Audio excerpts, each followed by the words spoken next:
no, ahí está. Ustedes piensen un tema, ¿bien?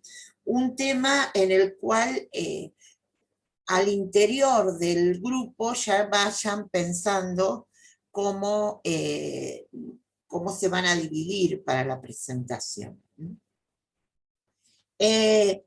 Estamos hablando de alrededor de 15 minutos por presentación, ¿bien?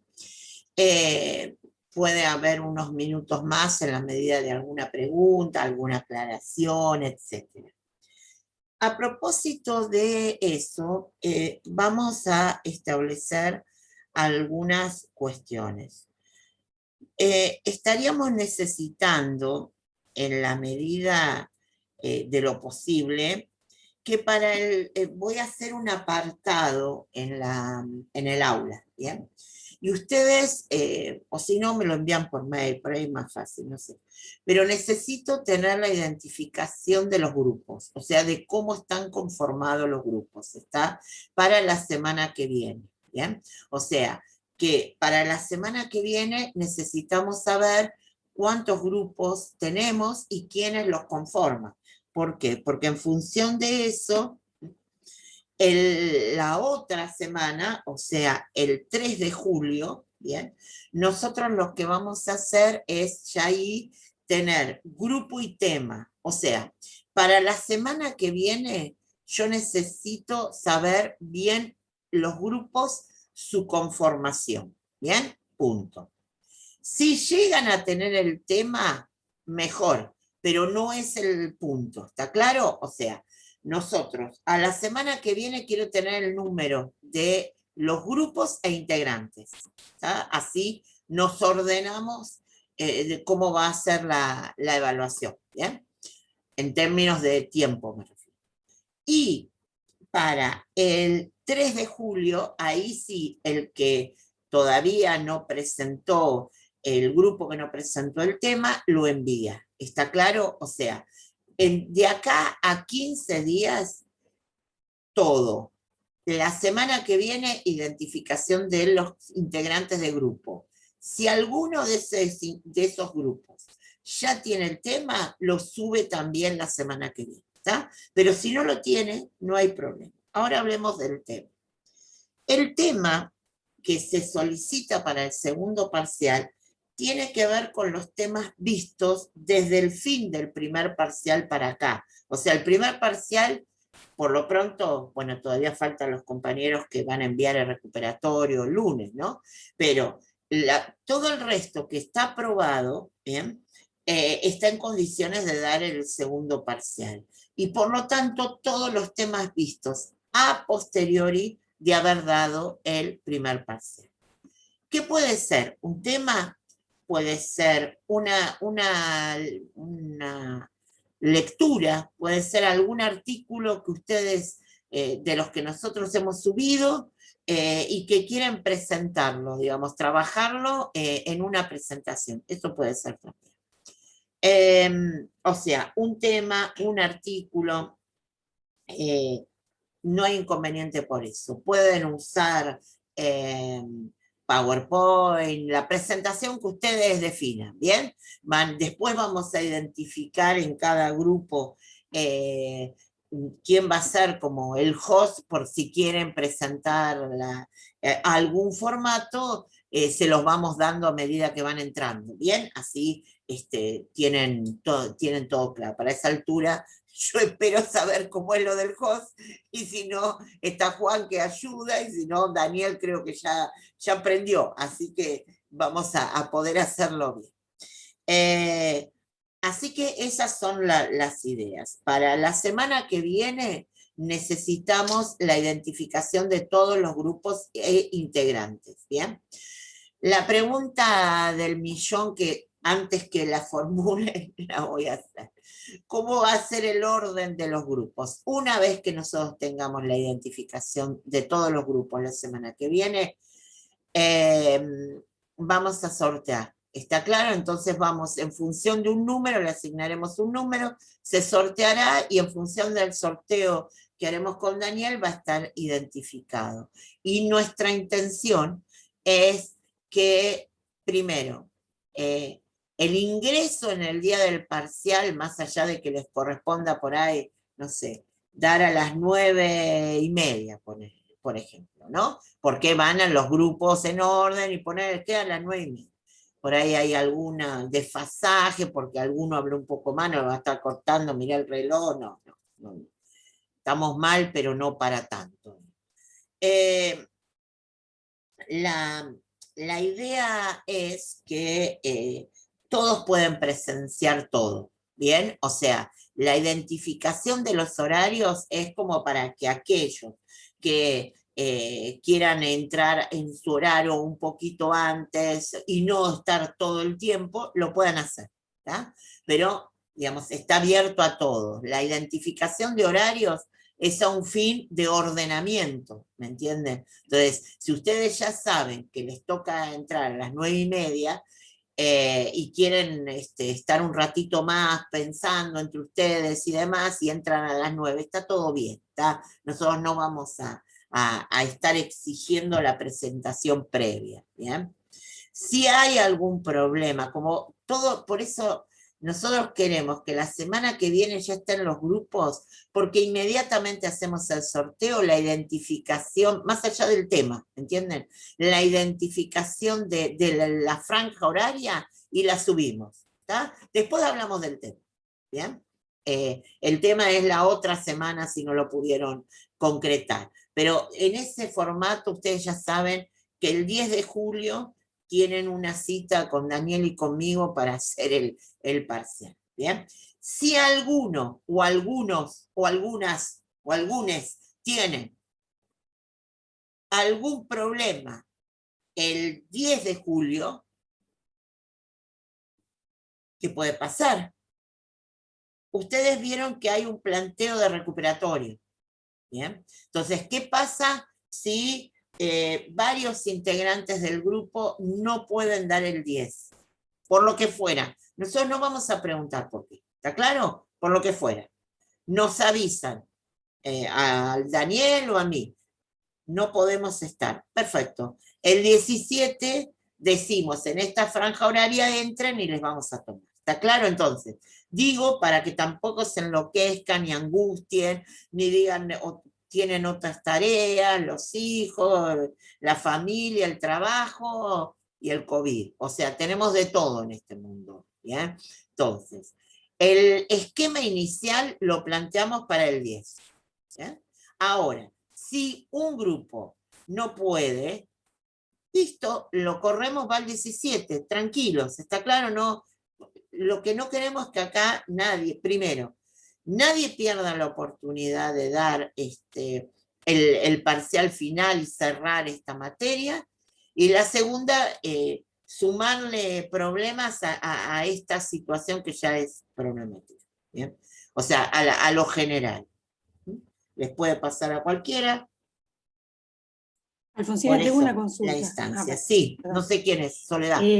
Soledad, los contenidos entonces que expongamos tienen que ver con lo que está subido en la plataforma, el que elijamos nosotros, pero básicamente esos Exactamente. 60. A ver, exactamente.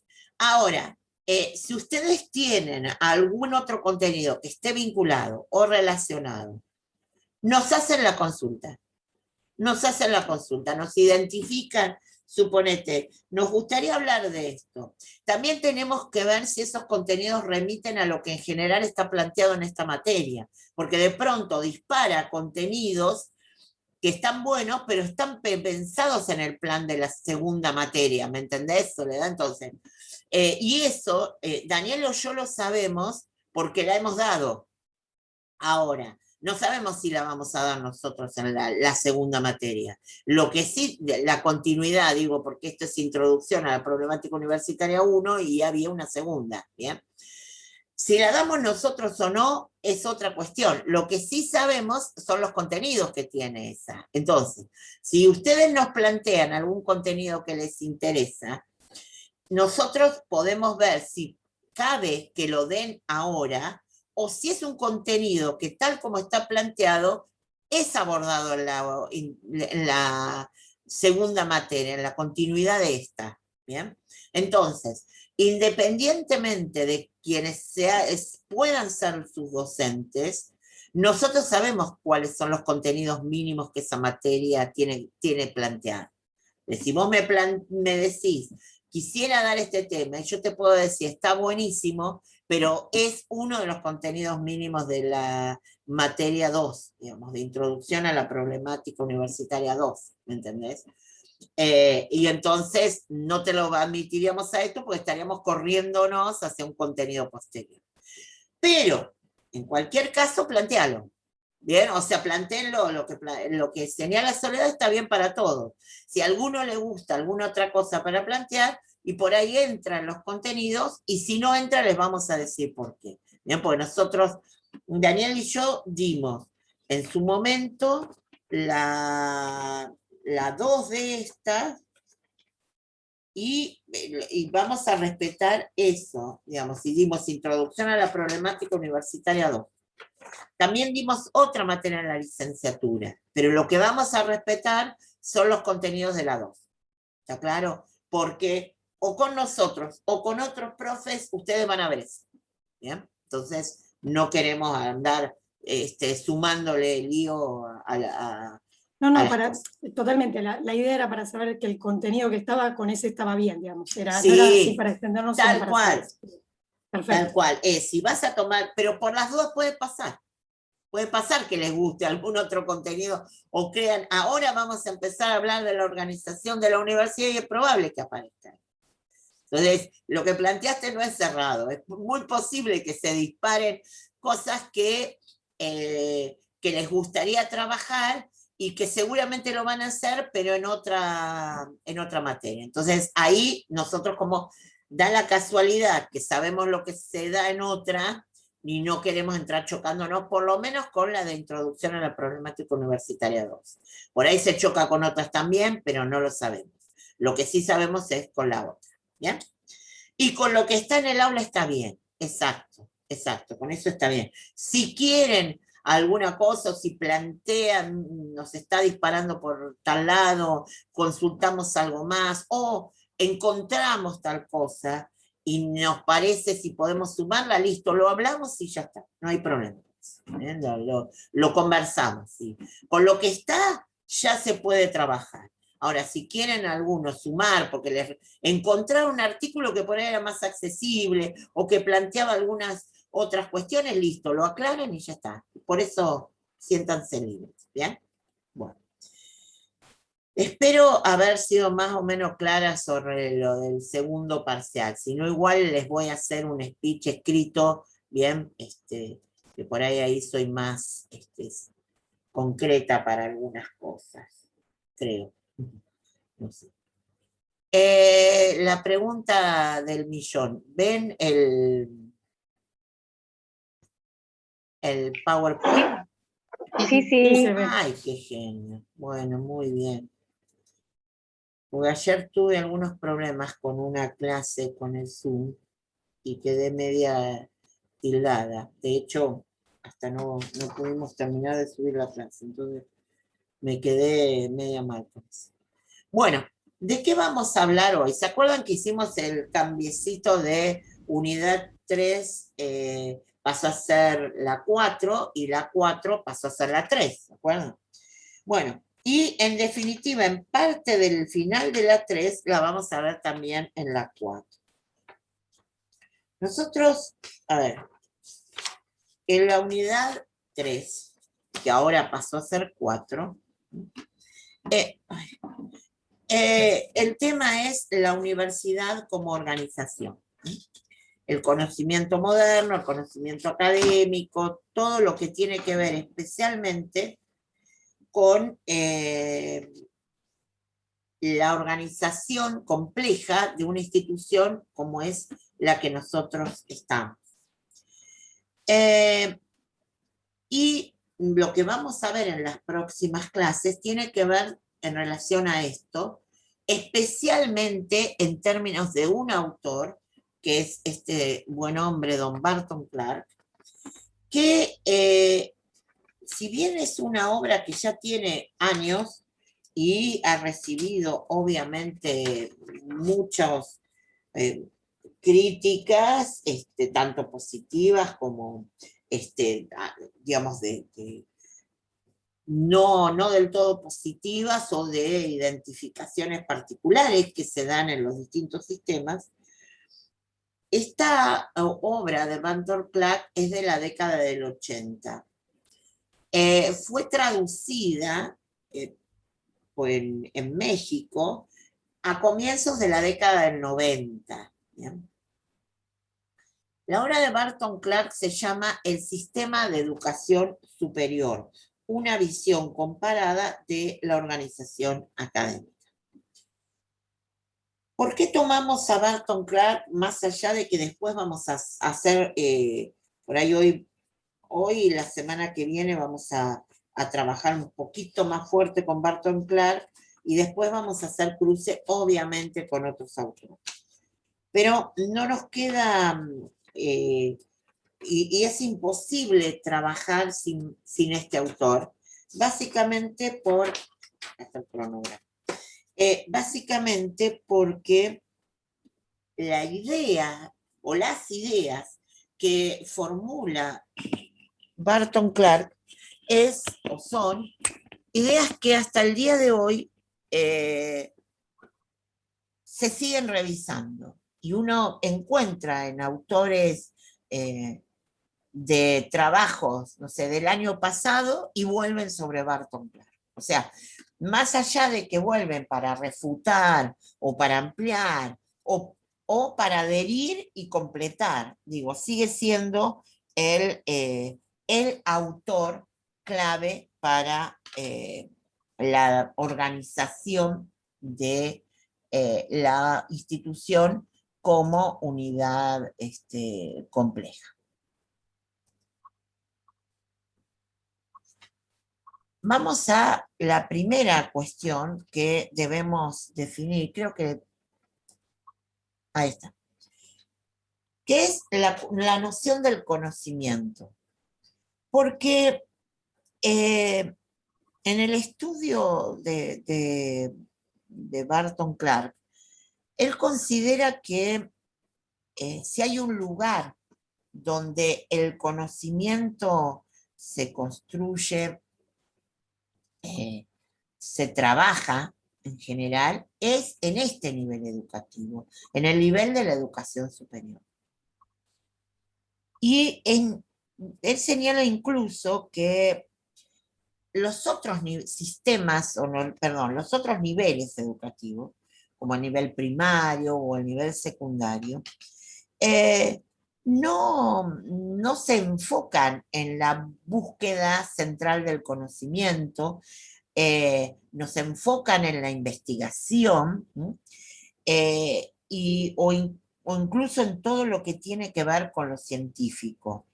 Entonces, el eje central de la vida de las instituciones de educación superior tiene que ver con todo lo que da o está alrededor del conocimiento.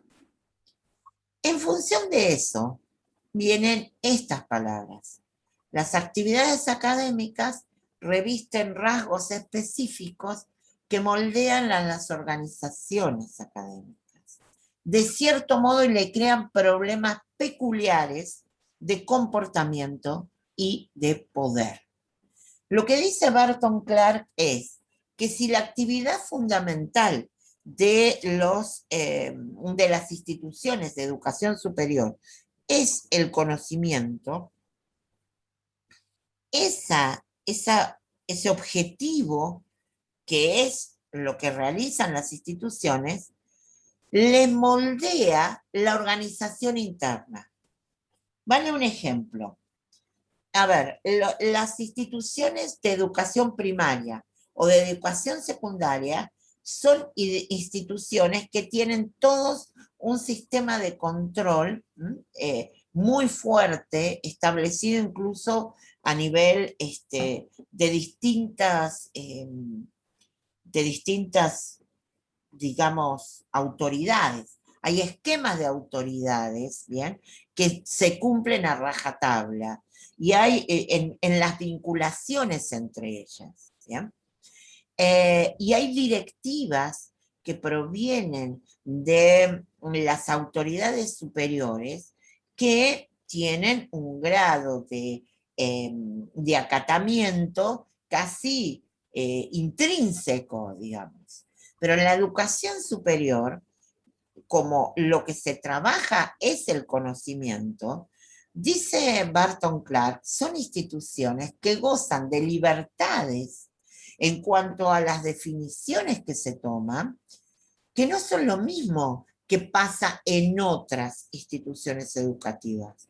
Pero el punto central o nodal que marca la diferencia de eso es sobre qué trabajan. Trabajan sobre el conocimiento, ¿bien? Trabajan sobre la construcción del conocimiento, sobre la ciencia, sobre la investigación, y por eso tienen mayor libertad en relación, en muchos casos, por ejemplo, hasta el propio Estado, ¿bien? A los propios estados, digo, pero también tienen otras independencias, llamemos así. Por ejemplo, a ver, las escuelas primarias y secundarias eh, tienen, por ejemplo, una vinculación más fuerte con las familias de los estudiantes. No es algo que ocurra en nuestro escenario, en nuestro lugar de trabajo. ¿Bien? Cuando tenemos algún contacto con la familia del estudiante es por situaciones que podríamos considerar extraordinarias. En general lo pueden tener los colegios preuniversitarios que trabajan con menores, pero los ámbitos de las unidades académicas no. Entonces Barton Clark dice, en los otros sistemas educativos hay incumbencia y presencia muy fuerte de las familias. Eso no ocurre en el ámbito de la educación superior, en la vinculación de las familias con los estudiantes. ¿Bien? Y salvo aquellas instituciones que tengan una vinculación, porque son instituciones privadas y tienen una vinculación, por ejemplo, confesional, las instituciones laicas y de vinculación con pertenencia al sector público, por ejemplo, no tienen ninguna vinculación con ninguna iglesia. ¿Bien? Entonces, eso también pauta definiciones que al interior de una institución de educación superior es clave. ¿Qué pasa con el conocimiento académico? Que, como dijimos, es el eje central de lo que define como... él habla del conocimiento como la hegemonía sectorial, o sea, el conocimiento es lo que define al sector, ¿bien? Al sector educativo de pertenencia, en este caso, el de educación superior. Tiene que ver con lo que él habla o denomina la manipulación del conocimiento que se hace al interior. También en relación antes de ir a esto de cuáles son las características que tiene el conocimiento que se genera o se discute, se propaga desde la educación superior, Barton Clark hace una definición previa en lo que tiene que ver con cómo se ha llegado a aquel conocimiento que en algún momento, en el sentido de la vinculación, por ejemplo, con la investigación, era más fuerte hacia algunas profesiones o en una vinculación con determinadas ciencias. En los últimos tiempos, y en el caso especialmente si tomamos, por ejemplo, nuestro país, es un fenómeno que empezó luego de la vuelta a la democracia, o sea, desde la normalización para acá, a ver, es casi fuertemente instalado que quienes construyen conocimiento, en primer lugar, o era fuertemente instalado, eran aquellas profesiones que tenían una vinculación más fuerte con las ciencias duras, por ejemplo, y en el caso de las ciencias sociales, algunas profesiones se las tomaba como fuertemente posibles de ser consideradas en términos académicos, más allá del desarrollo profesional que tuvieran. Voy a poner un ejemplo para que podamos aclarar un poco a lo que va Barton Clark. Dirá, ¿quiénes tradicionalmente se dedicaban a la investigación y a la forma, entendiendo que la investigación es fundamental en el conocimiento, ¿no? En la construcción del conocimiento? Bueno, por ejemplo, uno podría pensar un licenciado en química, un licenciado en biología, ¿bien? Algunos médicos, ¿bien? Que se dedicaban a la investigación y no al desarrollo profesional que le da su titulación. Y lo que ocurre, especialmente, o sea, Barton Clark cuando escribe esto es la década del 80 y a nivel, especialmente desde una mirada desde Estados Unidos y desde el universo europeo también pensándolo, digamos, no del latinoamericano, nosotros en Argentina especialmente, es el proceso de lo que hoy se denomina la profesionalidad académica y que está asociado al conocimiento académico, se da especialmente desde la vuelta a la democracia. ¿Qué quiero decir con esto? Que en gran medida tuvo que ver con el impacto de políticas tendientes a fortalecer la investigación y en función de eso, por ejemplo, ampliar las dedicaciones. ¿Bien? La ampliación a dedicaciones exclusivas, la presencia de instituciones como CONICET, que ya lleva años otorgando todo un plan de becas, digamos, en la formación de investigación, ha superado a la instancia de los que tradicionalmente investigaban. Voy a dar un caso. Profesionales del derecho, abogados. No era una de las dedicaciones más buscadas, digamos, la de ingresar en la universidad, salvo que tuvieran una dedicación parcial o exclusiva, que además eran muy pocas. Entonces, la profesionalización académica que implicaba que un abogado se dedicara exclusivamente a la universidad y no al desarrollo, al ejercicio profesional de su carrera, marcaba una diferencia.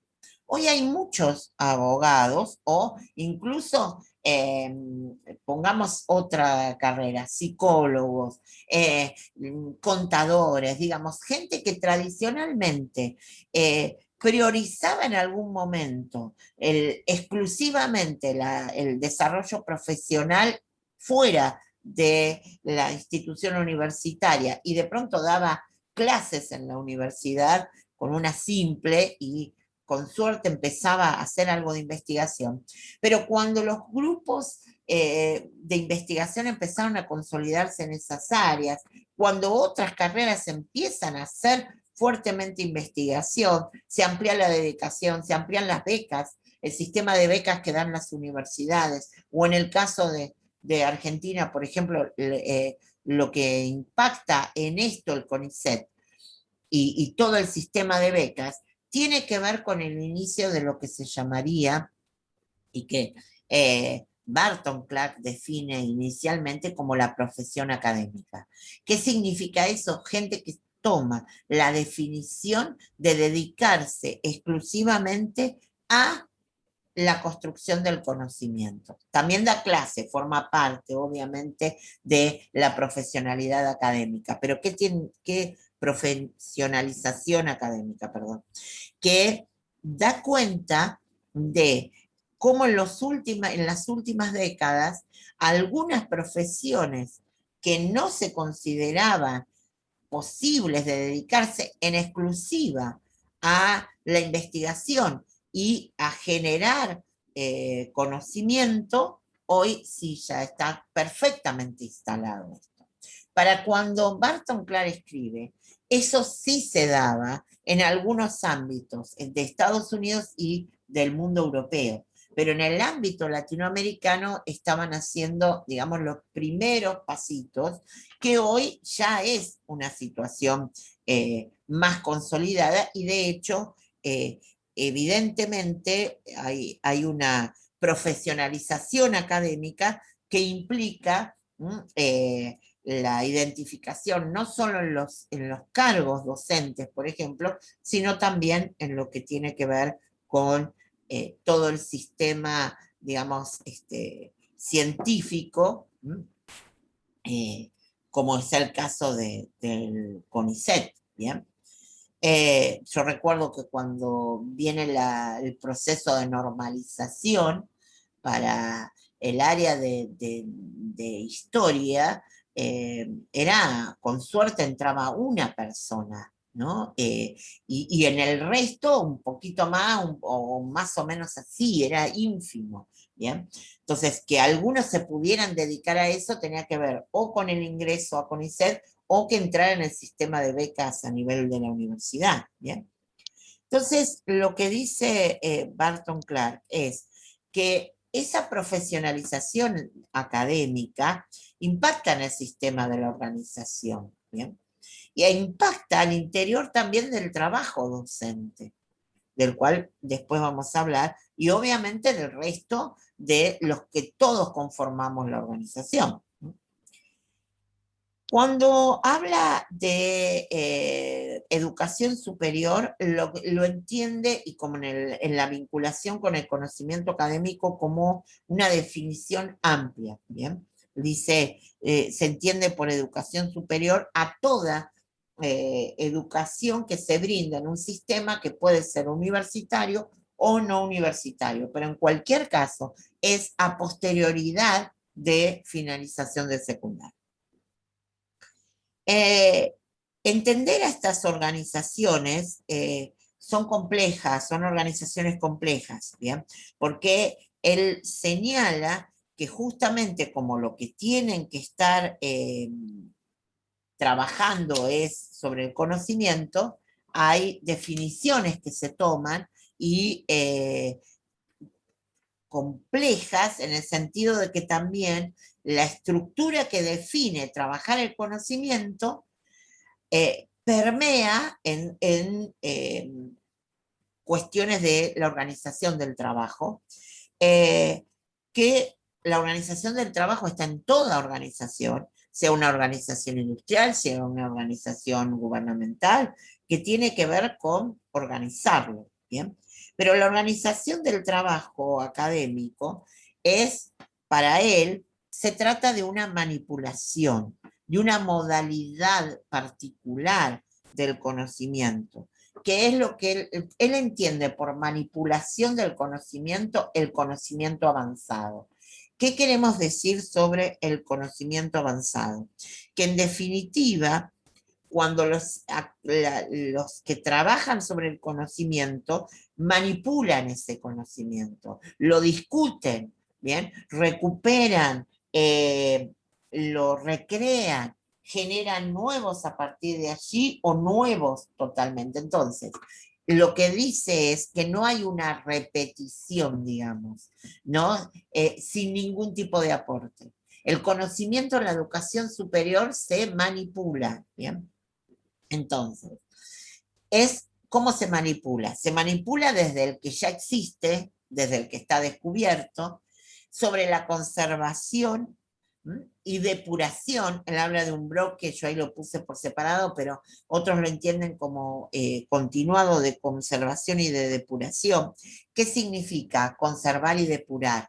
Bueno, sobre lo que está descubierto, trabajo sobre lo que me sirve, lo que quiero utilizar, ¿bien?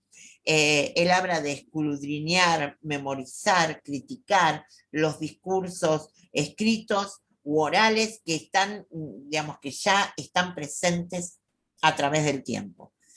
¿Para qué se hace todo esto? Para transmitirlo, porque una de las principales funciones de la universidad es la transmisión del conocimiento hacia otras personas, ¿bien? Especialmente los que denominamos estudiantes. ¿Para qué conservamos, depuramos, recreamos, etcétera? Y justamente para poder pasar ese conocimiento hacia otro. Pero también ese conocimiento que se produce y que ya se ha depurado y se ha empezado a trabajar con él, es susceptible, ¿no?, de iniciar otro tipo de proceso, por ejemplo, con aplicación de otras tecnologías apropiadas en la manipulación de ese conocimiento avanzado, a propósito de especialmente de la enseñanza y de la investigación, y obviamente a partir de ahí puede empezar la aplicación, ¿bien? Y esa aplicación puede ser al propio interior de la universidad, como para poder seguir generando o avanzando algún conocimiento especial, o puede directamente ir a una aplicación más concreta que tiene que ver con qué hacemos en la universidad para trabajar con el vínculo que tenemos con la sociedad. O sea, el conocimiento sería acá algo clave para Barton Clark, el ítem de la aplicación. Yo la aplicación la puedo ver en vinculación con la transmisión, porque puedo transmitir aquello que ya se ha aplicado y le permito al estudiante participar en ello. Y la otra cuestión es generar desde ese conocimiento acciones o productos que directamente vayan hacia la sociedad. ¿Bien? Y acá, en esta cuestión de la aplicación directa, es algo muy importante, porque en definitiva Barton Clark dice para qué existen estas instituciones, ¿bien? Y existen porque al manipular el conocimiento, al generar nuevos conocimientos, la intencionalidad no es que se quede ahí, sino que se pueda transmitir todo eso que se ha realizado hacia nuevas investigaciones o incluso a todo lo que le pueda dar a la sociedad todo ese conocimiento que ha sido revisado. Voy a leer unas palabras de él. En el ámbito de la educación superior, el conocimiento es la esencia de las actividades que se desarrollan, tanto en lo tecnológico como en los centros de investigación, los programas de educación continua, los cursos de actualización, los posgrados y cualquier otra actividad que les sea inherente. Obviamente, la universidad no agota todo en el conocimiento. ¿Bien? Y eso lo plantea fuertemente Clark. Dice, si bien es el eje central de la organización, hace otras actividades, se vincula con la sociedad y de esa manera también está generando en ese vínculo otro tipo de conocimiento, que para Barton Clark, las características del conocimiento moderno, que es el que en gran medida genera la universidad, tiene estas características. Primero, es especializado. ¿Qué significa? Que claramente se dedica a algo en particular. ¿no? Y esa tendencia, él dice, en los últimos tiempos se ha visto una tendencia a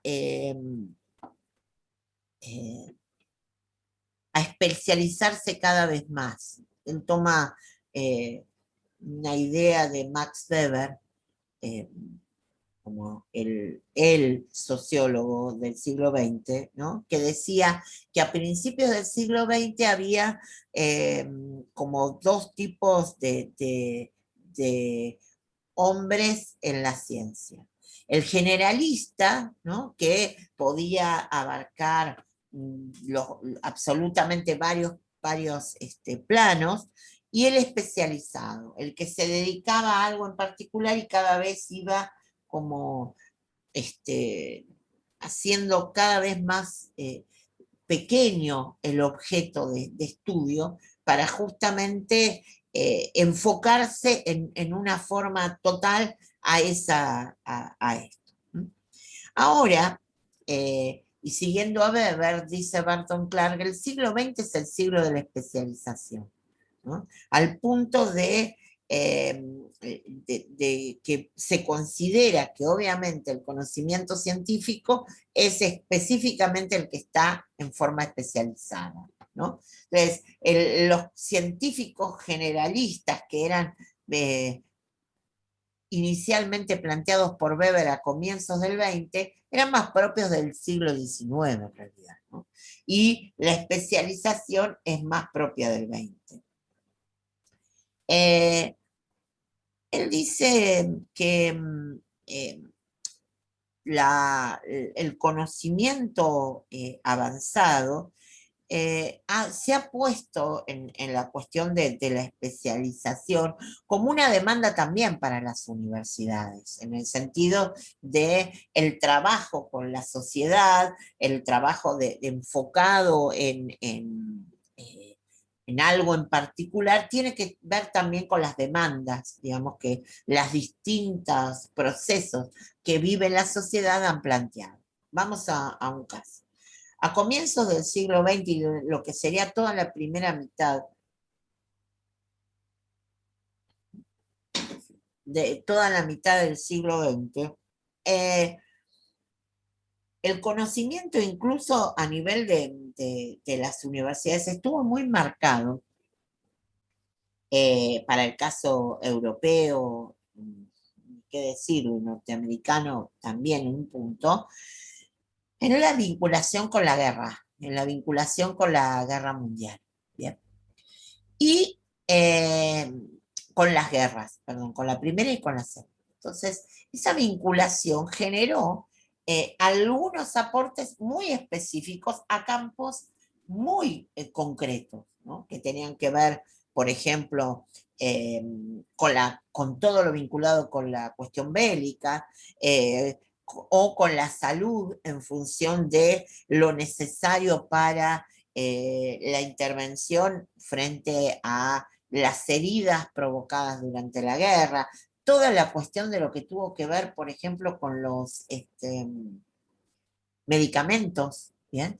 La industria farmacéutica que tuvo justamente en relación a lo que pasaba por culpa de la guerra, en el momento de la guerra y en el después, ¿no? También. Entonces, en definitiva, la idea de esa especialización también le ha dado una autonomía, dice Clark. O sea, la especialización hace que se concrete allí y se pierda esa idea de vinculación con otros, ¿no? Cuando habla como el descubrimiento es una actividad abierta, él dice que el conocimiento es un compromiso con lo desconocido, es un compromiso con lo incierto, ¿no? Y es muy difícil de sistematizar, ¿no? Y es profundamente creativo. Pero también es portador de herencias ancestrales, ¿no? Dice, acá en el portador de herencias ancestrales lo divide en dos. Uno, como la posibilidad de recuperar, ¿no? todo lo que se ha hecho para poder continuar. O digamos, como utilización para seguir. U otro, lo que llama la inercia académica. Él, en relación al portador de herencias ancestrales, dice, se puede generar inercia académica en el sentido de que la herencia opera como un sustrato limitante, digamos, como que no, hay cosas que no puedo discutir o no me permito discutir por ahora, ¿no? Entonces, de ese lugar hay indudablemente una limitación. Entonces, puede ser tomar el conocimiento para poder seguir e incluso discutir lo demás, o puede ser que me limite de tal forma que termine trabajándolo como si fuera, como lo mencioné, una inercia académica que no responde a los tiempos, dice Barton Clark, o sea, pero también ocurre. Ahora bien, la idea de qué es el trabajo en una división del conocimiento. ¿Qué pasa en una institución al que se dedica específicamente a la formación del conocimiento en relación al trabajo, ¿no? Las tareas básicas, ¿no? Como actividades académicas de enseñanza y de investigación, implican que los docentes también se dividan y se vinculan por esta especialidad, digamos, o se vinculen por especialidad. Entonces, él señala lo siguiente. De las tareas básicas de enseñanza e investigación, y que los docentes se dividen y se vinculan por especialidad, se deriva un primer principio. Las tareas y los trabajadores se integran alrededor de diversos componentes del conocimiento. De ahí que las especializaciones sean los cimientos sobre los cuales se construye todo el edificio, dice Barton Clark. Eso significa que independientemente de las diferencias que existan entre las instituciones de educación superior, en definitiva, la organización que se da al interior tiene que ver por el trabajo por disciplina y por establecimiento. Y cada una de esas divisiones opera en términos muy particulares y digamos que implica además una construcción jerárquica. ¿Sí? Dice Barton Clark, en el mundo académico, las configuraciones jerárquicas en el trabajo resultan extraordinariamente planas y artificialmente estructuradas.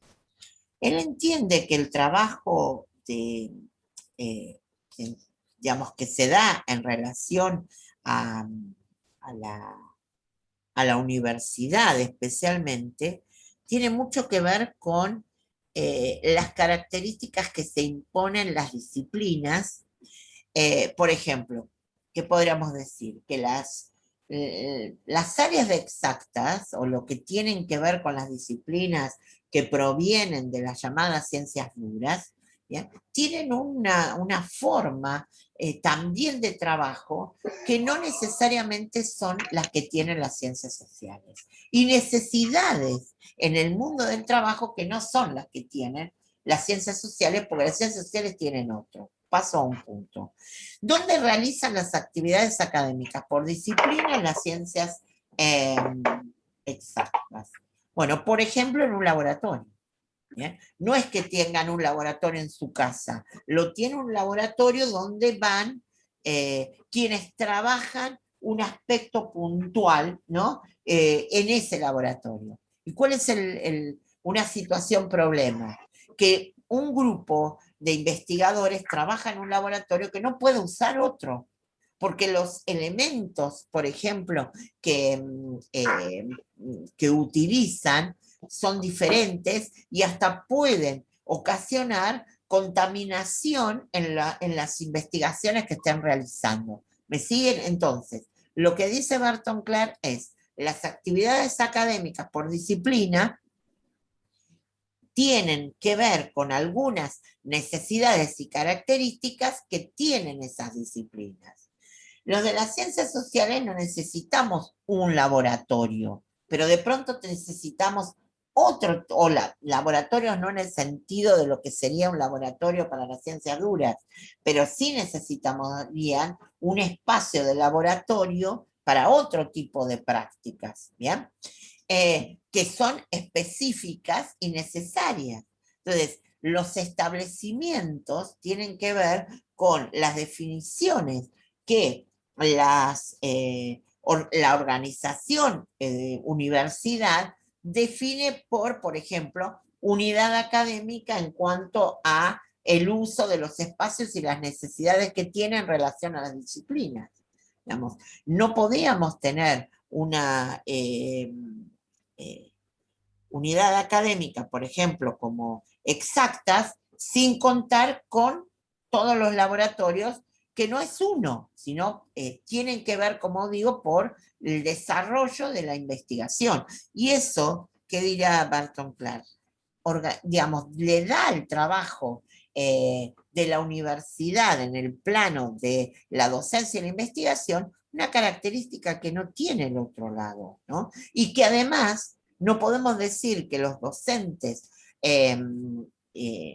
por ejemplo, docentes de educación exclusiva, y que por lo tanto realizan investigación, la puedan realizar en los mismos espacios, ¿bien? No, porque esas son definiciones que tienen que ver con la disciplina. ¿Qué es la disciplina? La forma especializada de la organización, ¿bien? Entonces, y esa disciplina tiende a ser la fuerza dominante de la vida laboral de los académicos. Pero también define todo el contexto de trabajo, ¿no? De que se realiza allí. Los que realizan actividades, y vuelvo con la cuestión de los laboratorios, necesitan, ¿no?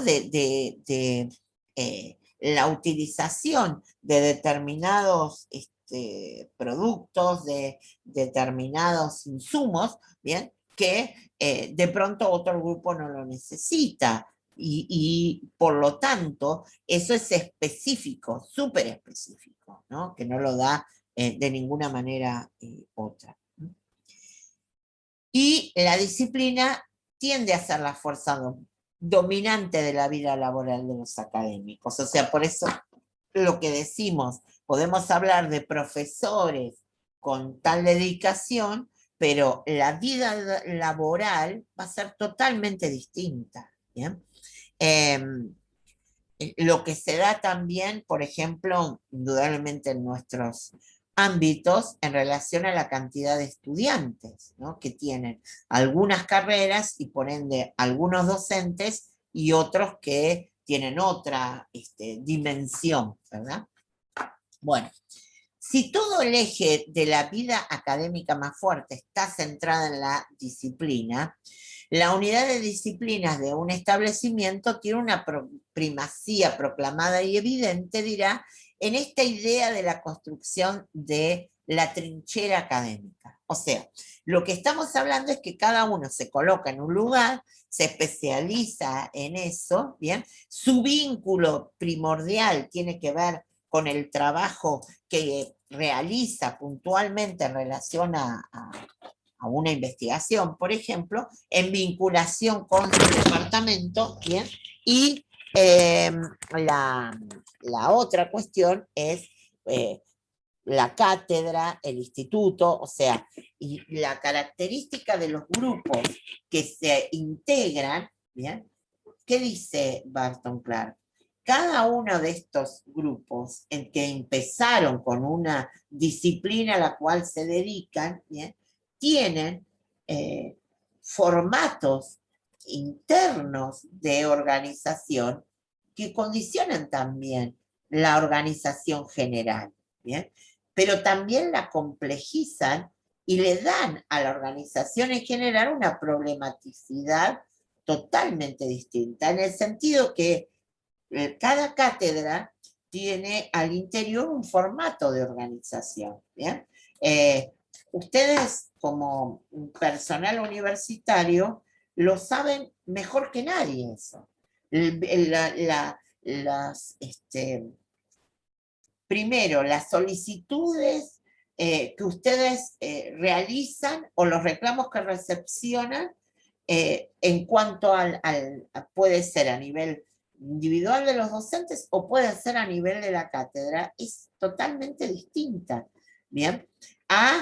También el vínculo, digamos, que se genera en función de la pertenencia, ¿no? Y también los formatos en los que nos relacionamos, ¿bien? No son exactamente iguales, porque lo que diría Barton Clark es esta idea de cada uno está en su propia trinchera, ¿no? Y al interior de algo que después en su momento hablaremos, que es una de las bases de esa cara organizacional que es la cátedra, tampoco todas las cátedras tienen el mismo sistema de organización, que no pasa porque tengan la identificación de los profesores o ayudantes por función que cumplen, porque a veces esas funciones se encuentran confundidas, a veces se encuentran mezcladas, ¿bien?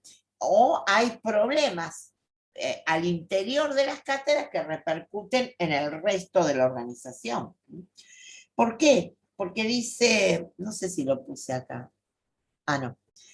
Hay un autor que después se los voy lo voy a sumar acá, que es que estos grupos, especialmente, por ejemplo, la idea de cátedra, Kaufman dice que las organizaciones, por ejemplo, una cátedra, son cohesionadas por 5 vínculos, por 5 tipos de vínculos. Los físicos se encuentran, digamos, en un mismo espacio, trabajan juntos. Los habituales, hay prácticas que realizan periódicamente. Los oportunos, se presentan alguna convocatoria. Los morales, que tienen que ver con los principios que cada uno de ellos rige, y eso opera especialmente frente a algunos descubrimientos o trabajos sobre algunos temas.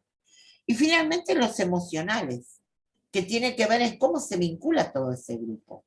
Entonces, esos 5 tipos de vínculos que se dan en una organización, que se pueden dar en una cátedra, se dan en todo sentido. Y si no, piensen ustedes cuál ha sido, por ejemplo, el impacto que ha tenido en todos nosotros esta situación en la que estamos viviendo. El vínculo que se genera, por ejemplo, en una cátedra, frente a la incorporación de alguien nuevo, en este tiempo no es lo mismo que en el tiempo de la presencialidad. Por ejemplo, Daniel y yo hemos trabajado en varias otras materias, ¿no? En esta misma, no en otras carreras, sino en esta misma carrera. Entonces, hay un formato de trabajo que tenía que ver, por ejemplo, lo físico estaría en que, bueno, nosotros nos contactábamos a veces, nos encontrábamos y trabajamos, o cuando hacíamos las reuniones internas, nos tomábamos un café y definíamos plazos. Eso hoy en la pandemia no existe, pero lo que hay es comunicación por WhatsApp, qué sé yo, hay un cambio. Lo habitual, bien, que tiene que ver con el formato que nosotros sabemos trabajar, se quebró con el tema de la pandemia porque no trabajábamos así, ¿no? Estábamos en un aula, ustedes estaban sentados en la misma, nosotros entrábamos a esa aula, hacíamos un pase ahí, digamos, ¿no? Después tenía que ver con la oportunidad, que tiene que ver especialmente con, bueno, lo que nos ocurría en algunos momentos, con situaciones en donde teníamos que cambiar las fechas planteadas porque se nos había presentado alguna situación de suspensión de actividades, bueno, lo que fuera. Ahora, y obviamente los morales que tienen que ver sobre que uno tiene que dar la clase y trabajar lo mejor que se pueda en relación a lo que debe dar. Y lo emocional también, que obviamente esta pandemia no es lo mismo, los vínculos que uno puede generar, ¿no?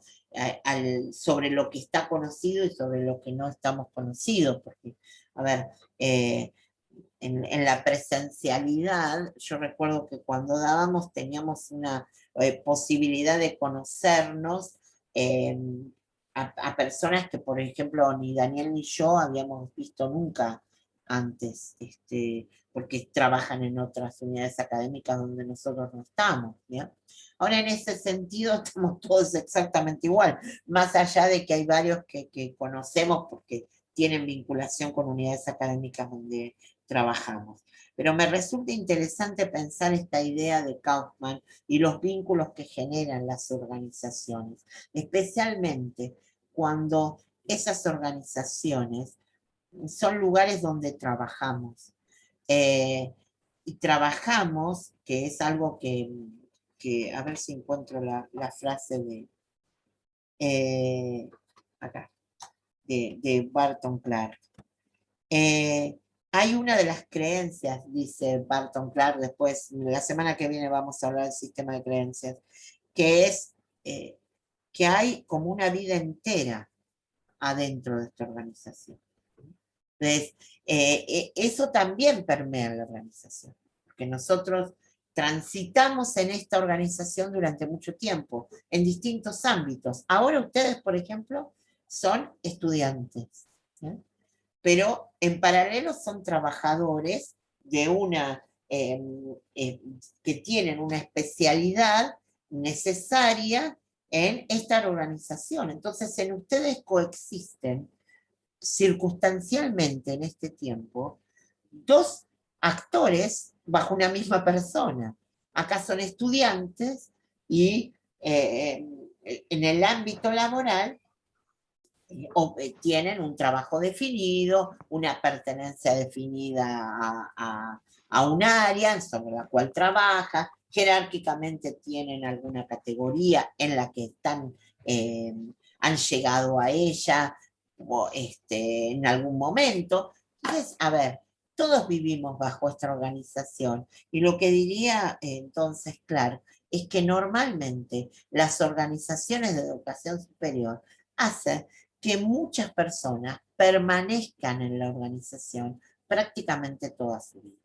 Eso tiene algo interesante y seguramente positivo, y también tiene algunas cuestiones que no son tan positivas y que en un punto a veces son atravesadas por estos vínculos, ¿no? Que planteaba acá. Vamos a reflexionar sobre algunas de estas cuestiones para cerrar esta primera etapa de Barton Clark, que obviamente es como más, es otro tipo de temas que no son los que veníamos trabajando en relación a qué nos pasaba en un contexto determinado y en el ámbito de nuestro país. En realidad esto tiene que ver con pensar la organización en la que estamos y es el inicio de, fíjense que ustedes, la materia se llama Introducción a la Problemática Universitaria, ¿no? Que tiene que ver con, primero ver toda la parte histórica del contexto, ¿no? De cómo llegamos a donde estamos, y luego empezar a hablar sobre qué es lo que ocurre al interior de esta organización y a la utilización de determinadas categorías. Estas son algunas de las cuestiones que plantea Barton Clark. Cuando la universidad no es más que un conglomerado suelto de facultades, al estilo de los grupos empresariales, detrás de la unidad nominal existe en realidad una amplia diferenciación sectorial. Entonces, también hay una problemática que está pensada acá, porque lo que nosotros vamos a hacer es luego ir disgregando todos estos temas en cuáles son las creencias, normas y valores que tienen los actores del sistema y cómo esto, ¿bien? Que le pasa a alguna universidad, que es facultades sueltas, unificadas, supuestamente bajo la vigencia de una universidad, pero al interior hay sectores claramente identificados, ¿bien? Y que son fuertemente diferenciados. Otra, cualquiera sea la combinación de secciones y niveles dentro de las instituciones y sectores y las jerarquías entre las mismas, la estructura prevaleciente define los problemas de control y condiciona los debates sobre cuestiones tan cruciales como la continuidad y la reforma. ¿Bien? Nosotros vamos a hablar en la próxima clase, seguramente la que viene, sobre esta situación de que hablamos cuando hablamos de secciones, de niveles, ¿bien? Y cómo en función de, obviamente, como acabo de decir, del texto de Barton Clark, para trabajar acerca de los puestos de trabajo y las jerarquías y las responsabilidades específicas que se dan en relación a esto. Porque lo otro que va a plantear Clark, y hacia esto vamos, es la administración de estas universidades. O sea, ¿por qué hablamos de la organización? Porque lo que queremos hablar es cómo se administra. Primero vamos a definir las categorías usadas por Clark y luego le vamos a entrar a la problematización. ¿Sí? Entonces, la idea tiene que ver con algo que el autor dijo, creo que nosotros tomamos una frase al comienzo. Son instituciones que forman conocimiento, que es un eje fundamental de su labor en la formación del conocimiento, pero al interior de esa organización operan estructuras, divisiones, secciones que trabajan seguramente en la construcción del conocimiento, pero operan en las definiciones del poder, y del poder sobre también la definición de las autoridades, y de cómo esa organización que tiene una institución define justamente los actores que van a definirse y el mecanismo por el cual va a definirse como autoridad. Entonces, lo que nosotros vamos a hablar también es de eso.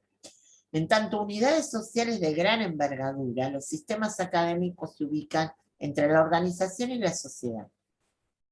La complejidad de sus tareas es mayor que la del común de las organizaciones. Acá tenemos otro punto que aborda Clark.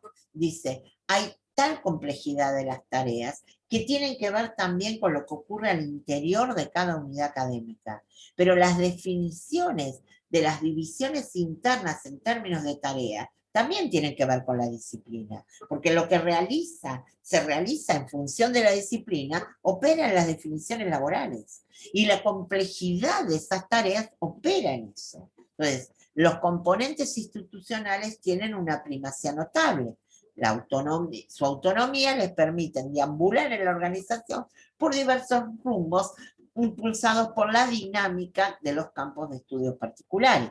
Esto es lo que acabamos de señalar. Nosotros tenemos una identificación del trabajo por unidad académica que tiene que ver con la formación del conocimiento que realiza y la forma de transmisión que también realiza, y lo que impacta en las definiciones en el campo del trabajo tiene que ver directamente con la organización de esa unidad académica. ¿Bien?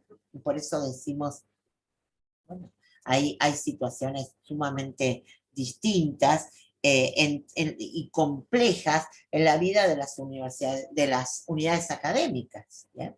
Ustedes trabajan en una universidad, en una unidad académica. Un acto fallido, porque en realidad hay unidades académicas que operan con tal grado de especificidad y de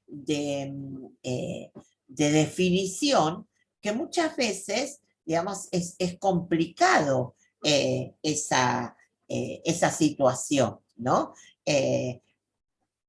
Eso lo vemos de pronto muy fuertemente los docentes, ¿bien? Pero seguramente el personal universitario también lo ve, pues especialmente cuando entran en ver qué es lo que opera en otras unidades académicas, cuáles son las definiciones que se realizan en otras unidades académicas en relación a aquellas cuestiones comunes que deben tomarse, ¿no? Entonces, este tema es totalmente distinto a lo que hemos dado hasta ahora, ¿bien? Estamos en un plano diferente, que tiene que ver con empezar a mirar nuestra organización, que implica mirar nuestra vida laboral también, ¿no? Implica mirar qué es lo que hacemos con esta organización compleja de educación. Pero lo que dice el autor que vamos a trabajar es una unidad compleja de trabajo educativo que produce conocimiento. Y el tener como esencialmente como eje central de trabajo la producción del conocimiento, entran a operar al interior de esas instituciones otros formatos de valores, de normas y de creencias que en otras organizaciones laborales no aparecen, por ejemplo, ¿no? Pero también todo esto opera en la construcción de poder que al interior de esas organizaciones también se presenta. Porque de lo que vamos a hablar también en algún momento dado es justamente de esa situación en relación a la construcción del poder. ¿Bien? Bueno, estimados, vamos a ponerle ganas a Barton Clark, que sé que no es justamente lo que sí está muy pautado, ¿no? Como es un análisis de una organización, hay toda una división de categorías que vamos a ir trabajando lentamente, por eso también levanté lo de la clase de hoy, que no iba a ser clase, y la puse porque prefiero ir más lento y firme que abordando todas las categorías que entran en una situación de no mucha comprensión o de claridad, ¿no? Especialmente porque nuestra intencionalidad es caracterizar a la organización como tal y ver esta cuestión de cómo se divide el poder al interior de una organización. ¿Bien? Bueno, estimados, tareas que tenemos. Ustedes terminar de armar los grupos, definir quiénes van, mandarnos para que el sábado que viene ya tengamos todo listo, los nombres de los grupos. Si se les ha ocurrido algún tema, mandarlo también como para que podamos ir pensando cómo trabajarlo, pero para la semana que viene lo único que necesitamos es saber quiénes son los que integran los grupos. Así tenemos una identificación de cuántos son y ya vamos planeando la organización. ¿Bien? En relación a lo que estamos diciendo de Barton Clark, vamos a ordenarnos y hacer una organización más o menos, para no andar chocándonos el día del parcial, estar más tranquilos, ¿no? Y bien ordenados. Igual recuerden siempre, el que no pueda o el grupo que no pueda y demás, hay otra instancia, así que tranquilos, ¿no? Nadie los va a presionar por uno por otro. Cuídense, vamos a seguir voy a subir alguna lectura inicial para esto. Y bueno, y esta clase también la subiré ahora en un rato. Y bueno, feliz Día del Padre y para todos el día de mañana y para todas también, porque seguramente hay varias mamás que han sido papás y mamás en la vida y hay varios papás que han sido papás y mamás. Así que para todos ustedes que tengan el mejor día posible, dada la situación y las circunstancias. Y bueno, cuídense mucho, manden mail SOS cuando estén en esta situación de estar preparando, no se preocupen por eso. Por ahí tardamos algún tiempito, porque también estamos en la situación de parciales por todos lados y nos están tapando de parciales, pero bueno, ustedes son como un respirito, ¿no? Uno bueno. Bueno, estimados, nos vemos el sábado, ¿bien? Feliz día, familias. Muchas gracias, muchas gracias. Cuídense. Hasta la próxima. Felicidades a todos. Gracias. Saludos para todos. Gracias. Buen fin de semana. Buen fin de